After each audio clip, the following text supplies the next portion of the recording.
Hi, everybody, and welcome to Spa Babies, presented by Spendthrift. I'm Dan Illman along with Nicole Russo, and let's kick off Friday's early 50-cent pick four with our Spa Baby race. Here's the field for race number 2. We're going 5.5 furlongs on the Mellon Turf Course. It's a maiden special weight for 2-year-old fillies. $100,000 is the purse, and the number 3 Bubble Rock, Nicole, 8-5 on the morning line off a big figure runner-up effort in her career debut.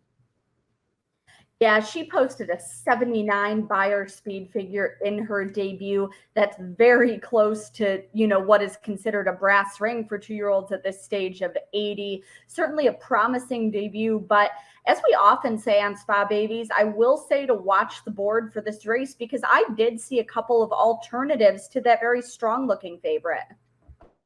We'll begin with the number 1, Sirius Princess, 20-1 on the morning line. This is a daughter of Speightster, has been through the auction ring on 3 occasions, most recently in June, a $65,000 buyback after breezing a furlong in 10-2. Speightster does well with juvenile debut runners, but is 0 for 48 right now with first turf runners. That being said, there's turf on the bottom of this pedigree. There's absolutely turf on the bottom of the pedigree. It is a bit surprising to me that Speightster hasn't had more turf winners since his sire Speightstown is so versatile. It could be partially a function of the mares he's bred to, as you would sure go to a type like Speightster for a dirt horse. And this mare happens to be a Galileo mare, so her family certainly adds some turf to the mix as well. Super 2-year-old trainer Wesley Ward has entered 2 fillies in this race, including the number 2, Nay Say, by the European-based stallion No Nay Never. This horse was a $77,000 yearling overseas, bought back for $95,000 here in the States in March. And as you can tell, this family is all turf, all sprint, all precocity, and from the limited opportunities that No Nay Never has had in North America, he's winning at about 17%. Yeah, No Nay Never, just a fantastic son of Scat Daddy at stud.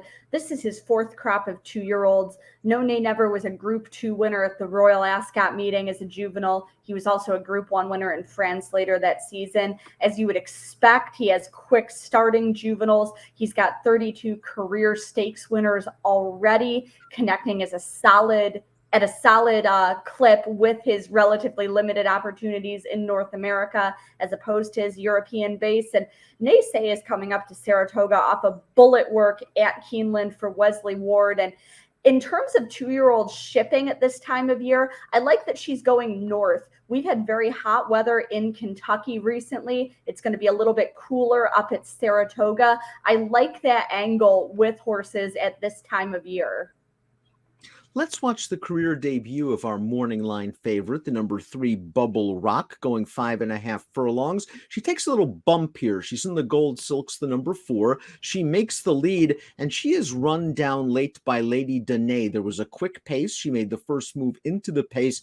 I thought this was one of the better turf sprints for 2-year-olds that we've seen this year. Bubble Rock's 79 buyer speed figure exceeds the buyer par for this level. She was probably wound up to win first time out, so you have to be concerned about a bounce. And when you look at this pedigree, there are a lot of dirt influences. The Dam's a Half to Blue Chipper, who I believe was 3rd in a Breeders' Cup race on the main track, from the family of DeHare, a wonderful 2-year-old on dirt. Yeah, but DeHare, as a shuttle stallion, did get some traction in Australia and other countries. He was a pretty versatile sire line, so there is some international turf type ability in there. Certainly was sire more than ready on top. He's the sire of a Breeders' Cup turf sprint winner in Regally Ready. He's a very good 2-year-old sire. And so that side of the pedigree, there's nothing to argue with, certainly. Shipping up from the Mid-Atlantic area is the number 4 Determined Charm. Victor Carrasco rides for trainer Phil Schoenthal. And you look at this pedigree just on the basic face of it, and you see a daughter of a Belmont Stakes winner and Empire Maker out of a mare by a Belmont Stakes winner and Lemon Drop Kid. And you might think that this horse might want to go just a little bit longer. That was absolutely my assessment on the face of the pedigree. You do have Morning Line up close in the immediate pedigree. He was a grade one winning sprinter around one turn. But yeah, you see Empire Maker and Lemon Drop Kid, and you certainly think I would love to see this horse going longer. It is a versatile page, has some tools for either turf or dirt in the future. The 5 Magic Circle is entered main track only. So we'll move to the 6, Old Foe, who was a daughter of American Pharaoh and a half-sister to juvenile grade 3 stakes place turf router Don't Blame Me. This one sold for $210,000. The dam had precocity. She was a stakes-winning dirt sprinter and a debut winner at 2. Nice versatility in this pedigree. American Pharaoh's horses certainly run well on the turf. Absolutely. And they ran well on turf as 2-year-olds. He, a 2-year-old champion himself, that accomplishment often overshadowed by what he did at 3. But from his first crop at 2, he had the Breeders' Cup Juvenile Turf Sprint winner, 4-wheel drive. He had some other nice 2-year-old turf horses that season, sired a champion 2-year-old in Europe last season in Van Gogh. I do like his horses going a little bit longer, but putting him over a Forestry mare. Forestry, a sneaky good 2-year broodmare sire who adds some speed. So again, I would prefer this one going a little bit longer, but very eligible to get a piece of it for Alstall, especially with Saratoga's leading rider, Luis Saez, aboard. Now, when you say watch the board, perhaps it will go for the 8, Sebago Lake, as the 7 speedometer has entered main track only. This is a daughter of Tappet from a very strong family. The dam, a half-sister to Caravaggio, a multiple Group 1 stakes-winning turf sprinter overseas. The horse certainly has the pedigree, but these are low-profile connections, only a couple of slow turf breezes here at Saratoga.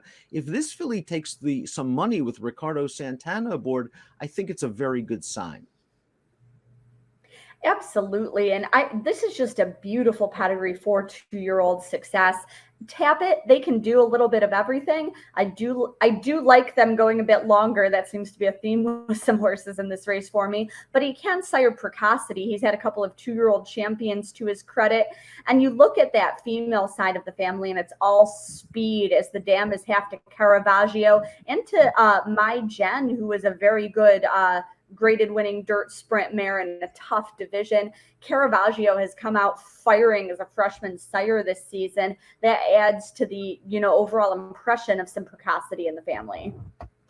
Up next is the number 9, She's Stormy, a daughter of Get Stormy and a full sister to the grade 2 stakes winning turf router Get Smokin'. The dam was pretty quick. She won a couple of dirt sprints. We see that the Get Stormies, though, sometimes they need a race or two to really find themselves. Only 3% winners with juvenile debut runners. Yeah, and that's in line with he himself was at his best as an older horse. I think this is an interesting mix of speed and stamina in this family, though. I like her sire's progeny, again, going a little bit longer, but the dam was a winning dirt sprinter herself. A nice mix of speed and stamina, turf and dirt in the family. Completing the field is the other Wesley Ward trained entrant, the 10, Vaccine of Hope. This is a daughter of Pioneer of the Nile, and what a lovely European pedigree. The dam, a half-sister to Nebraska Tornado, a multiple Group 1 winner. You see the other group winners that the dam is related to, and a couple of very quick workouts at Keeneland leading up to this race. Joel Rosario takes the mount. Yeah, and this is another one where, as I said, I like that angle of a horse going from Kentucky up to perhaps a cooler climate in New York at this time of year. Just another beautiful pedigree where you could see this horse succeeding in routes in the future. The female side of the family, Nebraska Tornado and others. It's a family that Juddma and others have had success with. Pioneer of the Nile on top. He's sired grade 1 winners on both turf and dirt. Definitely a classic sire, but his offspring can win early and in sprints as well. His 2-year-old champion, Classic Empire, was an early one, winning the Bashford Manor and other sprint events. And his other 2-year-old champion was American Pharaoh, who broke his own maiden sprinting in the Del Mar Futurity. Really fascinating race to kick off the 50-cent pick 4 on Friday, let's take a look at our top selections. You're going to go with one of the Ward train firsters, the number 2, Naysay, and you're also interested in an Al Stall train 2-year-old, the 6 Old Foe. Yeah, I did think there were a number of horses in this race that could get a piece of it if that favorite, as you mentioned, if she bounces a little bit off that big figure in her debut where she looked to be cranked to win. I am going to use both of the Ward horses shipping north off their good works at Keeneland. Naysay came out on top, no nay never. He sires good juveniles. He sires speed, coming in with a bullet work. I think she could break running from an inside draw under Johnny Velasquez and just leave the rest of them in her dust. I do like American Pharaoh's filly here to get a piece of it, the other Wesley Ward horse, and the deserving favorite. Watch the board. I do think there are a number of ways you could go in this race. I have your top 2 in there. As a matter of fact, we have the same superfecta, different order. You're going 2, 6, 3, 10. I'll hate to chalk out, but I liked Bubble Rock's debut, and I just have a feeling Brad Cox will have one more into her. Second time out, I'm not sure the bounce will be that severe. 2, 6, 3, 10 for Nicole. I'm going with Bubble Rock on top in Saratoga's second race on Friday. It's your Spa Baby event, and it's presented by Spendthrift.